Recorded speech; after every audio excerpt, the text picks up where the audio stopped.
اچانک دروازے پر دستک نے میری نیند توڑ کر مجھے جگا دیا۔ میں پہلے تو ڈر گئی کہ رات کے اس پہر کون آ گیا، پھر ہمت کرتے ہوئے دروازے پر پہنچی اور پوچھا کون باہر ہے۔ کسی کی آواز آئی، پلیز دروازہ کھولیں، مجھے مدد کی شدید ضرورت ہے، میں زخمی ہوں، پلیز دروازہ کھول دیں۔ ان دنوں ویسے بھی شہر کے حالات بہت خراب تھے۔ میں شش و پنج میں مبتلا ہو گئی کہ دروازہ کھولوں یا نہ کھولوں۔ اس دوران باہر سے پھر اسی عورت کی آواز آئی، پلیز دروازہ کھول دیں ورنہ وہ میری جان لے لیں گے۔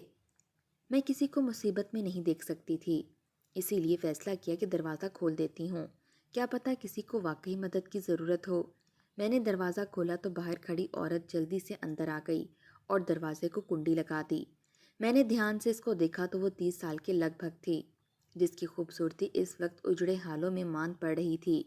اس کے ماتھے پر خون نکلا ہوا تھا، وہ زخمی بھی تھی۔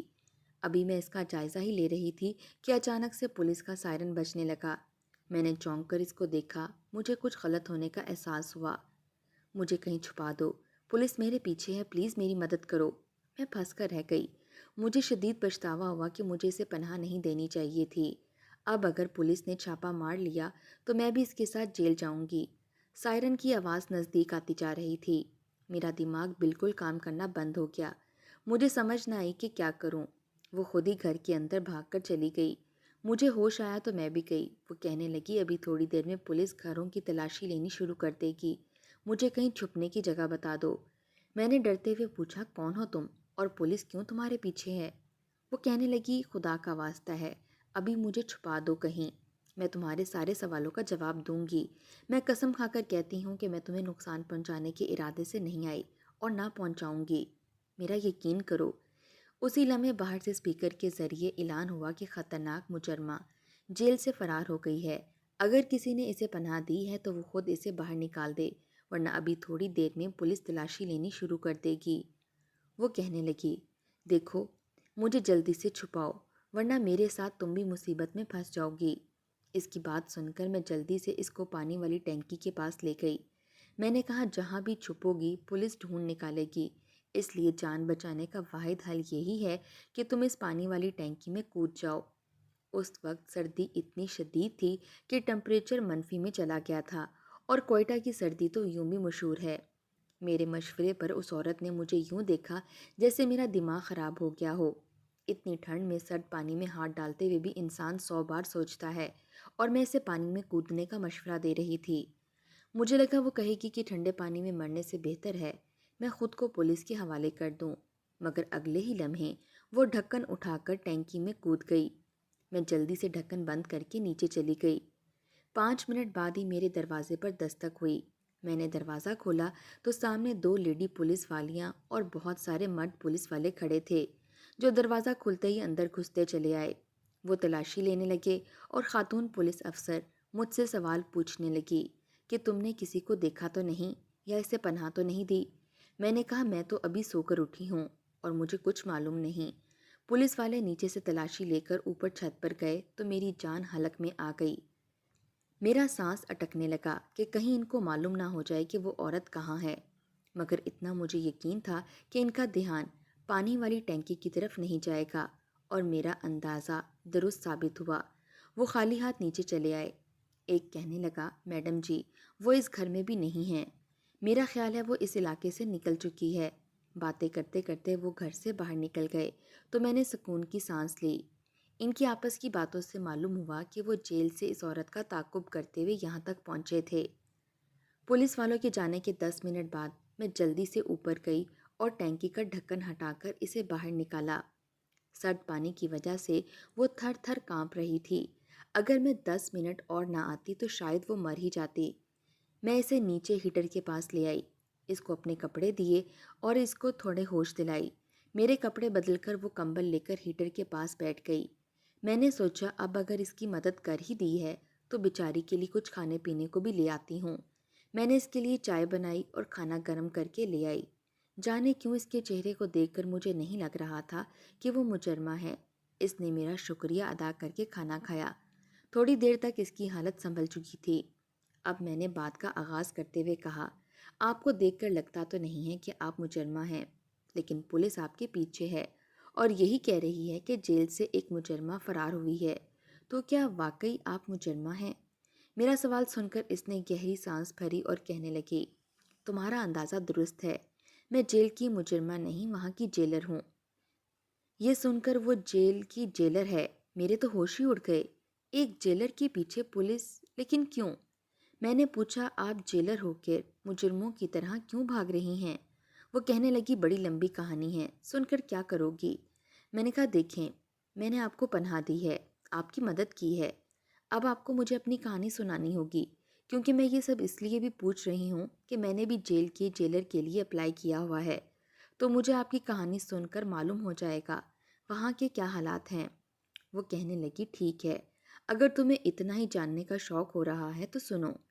میرا نام سونیا حسین ہے اور میں ایک سفید پوش خاندان سے تعلق رکھتی ہوں۔ ہم 2 بہنیں اور 2 بھائی ہیں۔ میرے والد بھی جیل سے منسلک تھانے میں حوالدار تھے۔ میرے باپ نے بچپن سے ہی ہمیں ایمانداری کا سبق پڑھایا اور یہی سمجھایا کہ اپنے کام سے ہمیشہ وفادار رہنا، چاہے کام کتنا ہی معمولی کیوں نہ ہو، اور عہدہ چاہے چھوٹا ملے یا بڑا، کبھی بھی اپنے ایمان کا سودا مت کرنا۔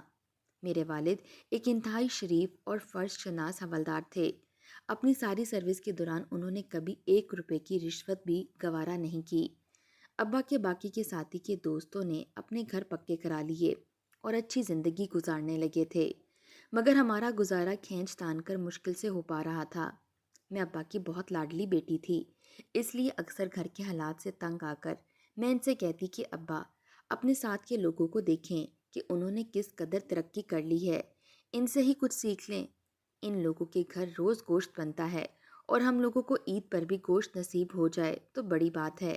ان کے بچے کتنے اچھے سکولز اور کالجز میں پڑھتے ہیں اور ہم لوگ گورنمنٹ اداروں میں، بعد میں نوکری بھی ویسی ہی ملے گی، چھوٹے سے گارڈ کی، کلرک ٹائپ کی۔ ابا ہنس کر کہتے کہ دھیرانی، تو فکر نہ کر، تیرے نصیب میں بڑی اونچی نوکری ہے۔ میں مذاق مذاق میں کہتی، کیوں ابا، کیا میں جیل کی جیلر لگ جاؤں گی؟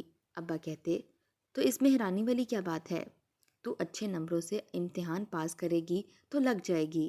اور میں ہنس کر کہتی، ابا جی، آپ بھی کس زمانے میں جی رہے ہیں؟ میری سفارش ہوگی تبھی میں کسی نوکری پر لگوں گی، ورنہ پیسے دے کر نوکری حاصل کرنے والے تو ہمارے حالات نہیں۔ ابا نے غصے سے کہا، نہ رشوت اور نہ سفارش، کبھی بھی زندگی میں ان 2 چیزوں کی طرف جھکنے کا سوچنا بھی مت۔ میرے ابا کا تو وہ حال تھا کہ وہ ایمانداری اور فرض پر جان بھی دے سکتے تھے۔ میری بہن اسکول میں پڑھانے لگ گئی اور بڑا بھائی ابا کے ریٹائر ہونے کے بعد ان کی جگہ لگ گیا۔ میں نے اپنا ایک ہی مقصد بنا لیا تھا کہ مجھے جیل کی جیلر بننا ہے، اور اس کے لیے میں جی جان سے ٹیسٹ کی تیاری کرنے لگی اور ٹیسٹ بھی دے دیا۔ مجھے امید تھی کہ میری نیت اچھی ہے تو میری دعا سنی جائے گی، اور ایسا ہی ہوا۔ میں جیل کی جیلر کے لیے سلیکٹ ہو گئی۔ وہ دن میری زندگی کا حسین دن تھا، میرے سارے خواب پورے ہو گئے تھے۔ ابا نے اس موقع پر صرف یہی کہا کہ جیل میں بہت سے مسئلے مسائل تمہیں پیش آئیں گے، بس خیال رکھنا کہ ایمانداری سے اپنی ڈیوٹی سر انجام دینا۔ میں نے اپنی ڈیوٹی سنبھال لی۔ یہ ایک بڑی جیل تھی اور عورتوں کی ایک بڑی تعداد وہاں قید تھی۔ شروع کے دن تھے اور مجھے بہت اچھا لگ رہا تھا۔ ایک پاور تھی جو میرے پاس تھی، جب مجھے میرے ماتحت ماتھے پر ہاتھ رکھ کر سلام کرتے تو میرا سینہ فخر سے چوڑا ہو جاتا۔ جیلر صاحبہ یہاں تک کہانی سنا کر چپ ہو گئیں۔ مجھے ان کا یوں رک جانا بے چین کر گیا۔ میں ان کی کہانی میں یوں کھو سی گئی تھی کہ مجھے ایسا محسوس ہو رہا تھا کہ جیسے یہ سب میرے سامنے ہو رہا ہو۔ میں نے بے چینی سے کہا کہ جیلر صاحبہ، پھر کیا ہوا؟ آگے بتائیں نا۔ تو وہ سانس لے کر دوبارہ شروع ہوئیں تو مجھے تسلی ہوئی، وہاں عورتوں کو ان کے جرائم کے لحاظ سے قید کیا گیا تھا۔ روز صبح 6 بجے جیلوں کے دروازے کھول دیے جاتے، اس کے بعد عورتیں ناشتہ کرتیں اور اس کے بعد ان سے کام شروع کروا دیا جاتا۔ کچھ عورتیں چکی پیستی تھیں، کچھ سلائی کرتی تھیں، اور کچھ جو نوجوان لڑکیاں تھیں ان کو پڑھایا جاتا تھا تاکہ وہ یہاں سے نکلیں تو کچھ بن کر نکلیں۔ شام کو مغرب کی اذان کے وقت ان کو کھانا دیا جاتا اور ان کو واپس جیلوں میں بھیج دیا جاتا۔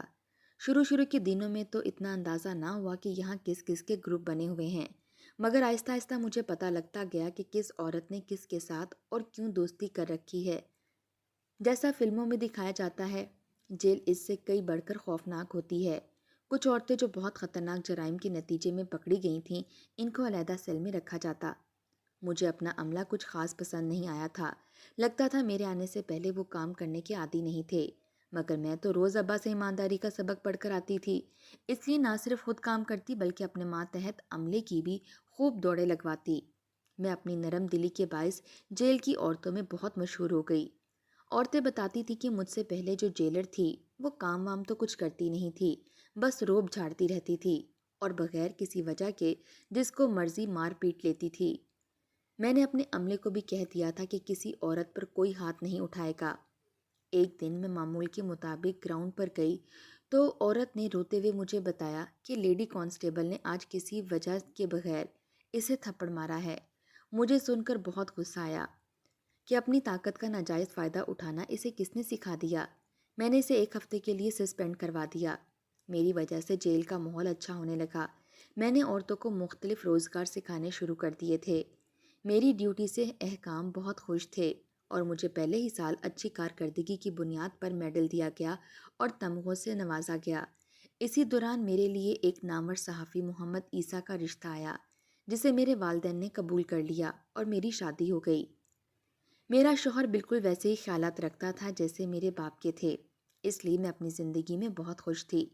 ڈیوٹی اور گھر بہت اچھا چل رہا تھا، سب کچھ ٹھیک جا رہا تھا، مگر کہتے ہیں نا کہ آزمائشیں انسان پر اسی وقت آتی ہیں جب وہ زیادہ ہی آسانیوں میں کھو جائے۔ میری قسمت کو بھی میرا سکون اچھا نہیں لگا۔ انہی دنوں جیل کے باہر سے خالص دیسی گھی کے ڈبے اندر جانے لگے۔ شروع میں تو میں نے اتنا دھیان نہ دیا کہ رشتہ دار اکثر اس قسم کی چیزیں بھیجتے رہتے ہیں، مگر جب مسلسل اسی طرز کے دیسی گھی کے ڈبے جیل میں جانے لگے تو میں چونک گئی۔ مجھے یہ بات معمول کے مطابق نہ لگی۔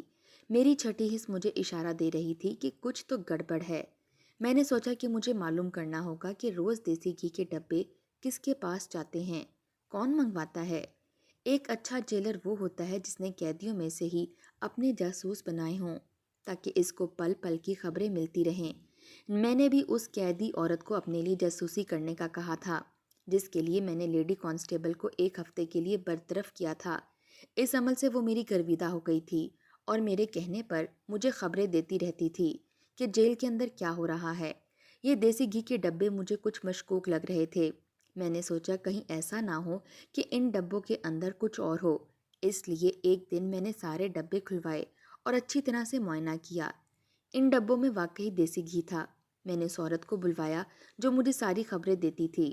میں نے کہا، خیرہ، مجھے 2 دنوں کے اندر اندر معلوم کر کے بتاؤ یہ دیسی گھی کے ڈبے کس کے لیے آتے ہیں اور کون انہیں استعمال کرتا ہے اور کیوں۔ مجھے 2 دنوں کے اندر ساری رپورٹ بنا کر دو۔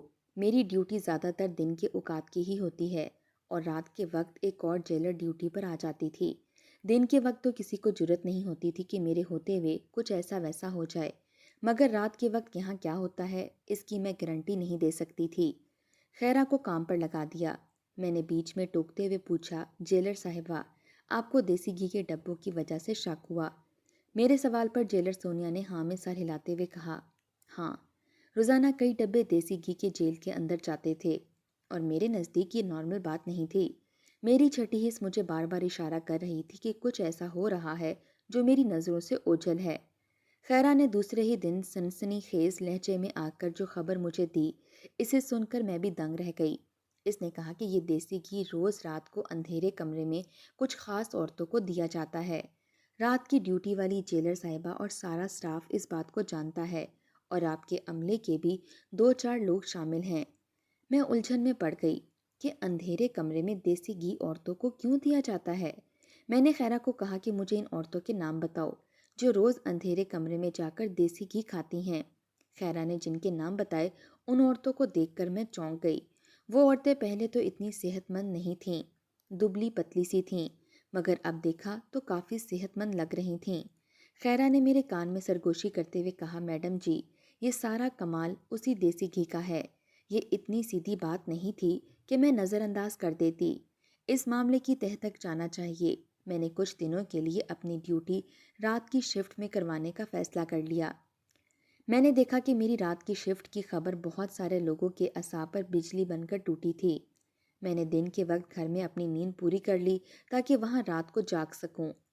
رات کے 10 بجتے ہی میں نے دیکھا کہ لیڈی کانسٹیبل چوری کہیں جا رہی تھی۔ میں نے سوچا کہ اس کے پیچھے جا کر دیکھتی ہوں کہ وہ کہاں جاتی ہے۔ میں نے جو دیکھا اس نے مجھے چوکنا کر دیا، کیونکہ ایک اندھیرے کمرے میں وہ قیدی مجرمہ عورتوں کو دیسی گھی دے رہی تھی۔ پہلی مشکوک بات تو یہ تھی کہ رات کے اس وقت دیسی گھی کھانے کی کیا ضرورت تھی، اور دوسری مشکوک بات جیل کے ہال کے آخری والے اندھیرے کمرے میں جانے کی کیا تک بنتی تھی۔ میں نے 2-3 دن یہی روٹین دیکھی، لیکن اس کے علاوہ کوئی اور قابل ذکر بات میری گرفت میں نہ آ سکی۔ میں کچھ بھی پوچھ کر ان کو محتاط ہونے کا موقع نہیں دے سکتی تھی، اس لیے میں چپ چاپ سب کچھ دیکھ رہی تھی۔ کبھی تو وہ موقع آئے گا کہ کوئی کلیو اور ملے گا، اور وہ کلیو آخر ایک دن مل گیا۔ اس دن رات کے 12 بجے تھے۔ میں نے سر اپنی میز پر ٹکایا اور جان بوجھ کر آنکھیں بند کر لیں تاکہ کوئی دیکھے تو یہ سمجھے کہ میں سو رہی ہوں۔ تھوڑی ہی دیر گزری تھی کہ میرے آفس میں کوئی آیا۔ آہٹ سے میں نے پہچان لیا کہ یہ لیڈی کانسٹیبل ہے۔ وہ مجھے سوتا دیکھ کر باہر چلی گئی۔ وہ کسی سے کہنے لگی، لگتا ہے جو نیند کی دوا میڈم کو دی ہے اس نے اثر کر دکھایا۔ میڈم سو رہی ہیں، بس کچھ ہی گھنٹے باقی ہیں، اس لیے ان عورتوں کو جا کر کہو جلدی اپنا کام کریں۔ کچھ ہی دیر میں وہ دونوں وہاں سے چلے گئے۔ میں نے حیرت سے سوچا کہ آخر کیا ایسا ہو رہا ہے جیل میں جس کی مجھے خبر نہیں تھی، اور میری ناک کے نیچے سب کچھ ہو رہا ہے۔ ان کی باتوں سے اندازہ ہوا کہ جو بھی ہو رہا ہے اسی اندھیرے کمرے میں ہو رہا ہے۔ میں نے اٹھنے کی کوشش کی تاکہ جا کر دیکھوں کہ ایسا کیا ہو رہا ہے، مگر اٹھتے ہی میرا سر چکرانے لگا۔ لگتا تھا کہ میری چائے میں جو نیند کی گولی ملائی گئی تھی اس نے اب اثر کرنا شروع کر دیا تھا۔ میں وہیں سو گئی، اور صبح تک مجھے کچھ خبر ہی نہ ہوئی کہ میں کہاں ہوں۔ صبح اٹھی تو سر بھاری ہو رہا تھا، اسی لیے گھر چلی گئی۔ گھر جانے سے قبل میں ان عورتوں کے سیل کی طرف آئی تاکہ کوئی خلاف معمول بات نوٹ کر سکوں، مگر وہاں سب ٹھیک لگا تو میں واپس گھر آ گئی۔ گھر آ کر میں سوچتی رہی کہ اس کانسٹیبل کے ساتھ دوسرا شخص کون تھا جس سے وہ بات کر رہی تھی۔ تاہم رات کو دوبارہ ڈیوٹی پر جاتے ہوئے میں نے فیصلہ کر لیا تھا مجھے کیا کرنا ہے۔ مجھے کل کی طرح چائے پیش کی گئی، مگر آج میں نے وہ پی نہیں بلکہ واش بیسن میں بہا دی اور خالی کپ رکھ کر آنکھیں بند کر لیں۔ تھوڑی دیر بعد وہ کپ لینے آئی تو مجھے سوتا ہوا دیکھ کر مطمئن انداز میں باہر چلی گئی، اور تھوڑی دیر بعد میں بھی باہر نکل آئی۔ رات کے 12 بج رہے تھے۔ جیل میں ہر طرف بتیاں بند تھیں۔ میں چپ چاپ اس طرف بڑھ گئی جہاں اس اندھیرے کمرے میں وہ عورتیں رہتی تھیں جو روز دیسی گھی کھاتی تھیں، لیکن آج وہ کمرہ اندھیرا نہیں تھا۔ کسی نے موبائل کی ٹارچ آن کر رکھی تھی۔ میں ایک دم ان سب کے سامنے ان کے سروں پر پہنچ کر چلائی کہ یہ سب کیا ہو رہا ہے۔ جو منظر میرے سامنے تھا اسے اپنی آنکھوں کے سامنے دیکھ کر بھی مجھے یقین نہیں آ رہا تھا کہ میرا سٹاف ایسی گھناؤنی حرکت بھی کر سکتا ہے۔ وہ عورتیں سرنگ کھود رہی تھیں۔ انہوں نے اچھی خاصی سرنگ کھودی ہوئی تھی۔ جانے کتنے ہفتوں سے یہ کام جاری تھا۔ وہ عورتیں قتل کے جرم میں یہاں جیل میں لائی گئی تھیں، اور عدالت کی طرف سے ان دونوں کو عمر قید کی سزا سنائی گئی تھی۔ وہ دونوں یہاں سے فرار حاصل کرنے کے لیے سرنگ کھود رہی تھیں، اور اس کام میں میرا ماتحت عملہ شامل تھا۔ لیڈی کانسٹیبل کا یوں مجھے سامنے دیکھ کر سانس رک گیا۔ اس کے ہاتھ سے موبائل نیچے گر گیا جس کی ٹارچ آن کر کے وہ ان کے سر پر کھڑی تھی۔ وہ عورتیں اسی لیے دیسی گھی کھاتی تھیں کیونکہ سرنگ کھودنا آسان نہیں ہوتا، اس کے لیے بہت طاقت چاہیے ہوتی ہے۔ وہ دیسی گھی کھا کر روزانہ کے 3-4 گھنٹے سرنگ کھودنے پر لگا دیتی تھیں۔ وہاں کھڑے کھڑے ہی میں سب کچھ سمجھ چکی تھی، اور ساری کہانی میری سمجھ میں آ گئی تھی۔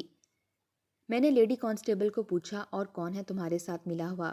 کل میں نے تمہیں کسی سے بات کرتے سنا تھا، وہ کون تھا؟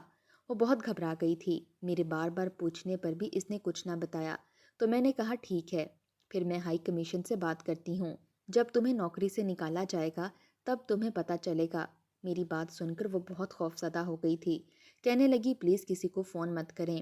ابھی میں نے فون اٹھایا ہی تھا کہ میرے سر پر کسی نے وار کیا اور میں بے ہوش ہو کر وہیں گر گئی۔ ہوش میں آئی تو میں نے خود کو جیل کے ایک کمرے میں قید پایا۔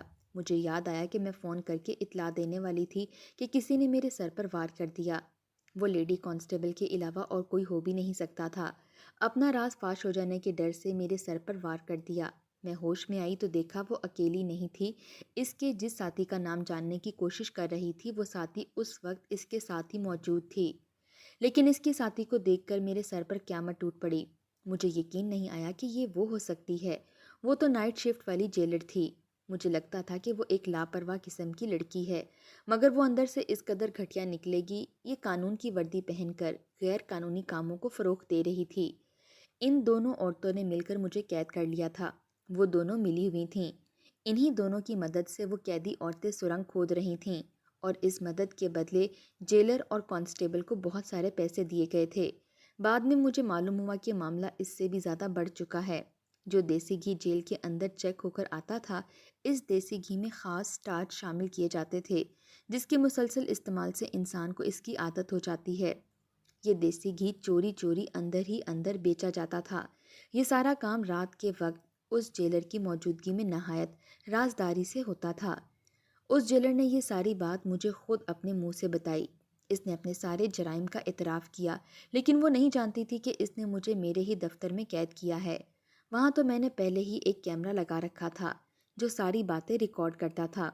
مجھے جب بھی کسی سے اقبال جرم کروانا ہوتا تو میں اس کو اسی کیمرے میں لے کر آ جاتی، اور اس کا بیان اس کی لا علمی میں ریکارڈ ہو جاتا، جو بعد میں ثبوت کے طور پر کام آتا۔ اس نے میری طرف سے محکمے کو آفیشیل طور پر چھٹی کا خط ارسال کر دیا تاکہ میرا غائب ہونا محکمے کو کھٹک کے نہ رہ جائے۔ اس کے بعد اس نے میری کارکردگی کے حوالے سے ایک رپورٹ بنا کر محکمے کو بھیج دی، جس میں مجھ پر اس نے سنگین الزامات لگائے۔ اس کا ارادہ مجھے راستے سے ہٹانے کا تھا۔ آج شام جیسے ہی وہ میرے لیے کھانا لے کر کمرے میں آئی تو میں اس پر قابو پا کر وہاں سے فرار ہو گئی، اور تب سے وہ میرے پیچھے لگی ہے تاکہ مجھے پکڑ سکے۔ یہ تھی میری کہانی، جس کو سننے کے لیے تم اتنی بے چین تھی۔ میں نے ساری کہانی سن کر الجھن سے پوچھا، لیکن اب آپ اپنی بے گناہی کیسے ثابت کریں گی؟ جیلر صاحبہ کہنے لگیں، وہ مجھے بس کسی بھی طرح وہ خفیہ کیمرہ اپنے قبضے میں کرنا ہے جس میں تمام گفتگو ریکارڈ ہے، مگر یہی میں سوچ رہی ہوں کہ اب میرا وہاں جانا تو خطرے سے خالی نہیں۔ جب تک میں اپنی بے گناہی ثابت نہیں کر لیتی تب تک میں وہاں نہیں جا سکتی۔ میں نے کہا، میں آپ کی مدد کر سکتی ہوں۔ جیلر کے لیے اپلائی کیا ہوا ہے، میرا خیال ہے آپ کو نوکری سے بھی برطرف کر دیا گیا ہے، تبھی نئی جیلر کے لیے اشتہار دیا گیا ہے۔ میں نے بھی اپلائی کیا ہوا تھا اور اب ٹیسٹ دینے جانا تھا۔ اگر تو میری سلیکشن ہو گئی تو آپ کی بے گناہی میں خود ثابت کروں گی۔ میں نے جیلر صاحبہ کو کہا، میرے سب گھر والے پنجاب گئے ہوئے ہیں شادی کے لیے، وہ جب تک چاہیں یہاں رہ سکتی ہیں۔ مگر اگلے ہی دن انہوں نے اپنے شوہر کو فون کیا اور اس کے ساتھ چلی گئیں۔ مجھے یہ ساری کہانی جان کر اس بیچاری کے لیے بہت دکھ ہوا تھا۔ میں نے اگلے دن ٹیسٹ دیا اور دعا کرنے لگی کہ میں جیلر کی طور پر اپوائنٹ ہو جاؤں۔ میرا مقصد سونیا کی بے گناہی ثابت کرنا تھا، اور اس مقصد کے لیے ضروری تھا کہ میں جیل کے اندر جاتی، اور یہ صرف جیلر کی حیثیت سے ہی ممکن تھا۔ میری دعائیں رنگ لے آئیں، مجھے سلیکٹ کر لیا گیا تھا۔ انٹرویو کی ساری تیاری مجھے سونیا نے کروائی تھی، جس کی وجہ سے میں کامیاب ہوئی تھی۔ میں نے وہاں جاتے ہی پہلے ہی دن دیکھ لیا تھا کہ وہ کون عورتیں تھیں جو سرنگ میں شامل تھیں اور دیسی گھی بیچتی تھیں۔ عورتوں کو دیکھ کر اندازہ ہوا کہ ان کا کام ابھی بھی جاری ہے۔ میں نے چپ کر کے اعلیٰ احکام کو خط لکھ کر یہ بتایا کہ جیل میں سرنگ کھودی جا رہی ہے اور اس کی ذمہ دار رات کی ڈیوٹی والی جیلر اور لیڈی کانسٹیبل ہے۔ اس کے ساتھ ہی میں نے وہ کیمرہ بھی ثبوت کے طور پر ساتھ بھجوا دیا، جو مجھے اسی مقام سے ملا تھا جس کا بتایا گیا تھا۔ ٹھیک رات 12 بجے جیلر کی انتظامیہ پر چھاپا مارا اور ان عورتوں کو سرنگ کھودتے ہوئے رنگے ہاتھوں پکڑ لیا گیا۔ اس کے علاوہ لیڈی کانسٹیبل اور نائٹ ڈیوٹی والے جیلر کو بھی گرفتار کر لیا گیا۔ یہ سب میں نے اپنی سروس کے دوسرے دن ہی کیا تھا، کیونکہ میرا مقصد ہی یہی تھا کہ سچ سامنے لایا جائے۔ جیلر سونیا کی بے گناہی ثابت ہو گئی اور اسے اس کی پوسٹ دوبارہ دے دی گئی۔ مجھے جیل کی نائٹ ڈیوٹی کی جیلر مقرر کر دیا گیا تھا۔ جیلر سونیا نے میرا بہت شکریہ ادا کیا اور اب میری ان کے ساتھ بہت اچھی دوستی ہو گئی ہے۔ ہم دونوں نے مل کر پہلے کی طرح پھر سے جیل کا ماحول اچھا کر دیا تھا۔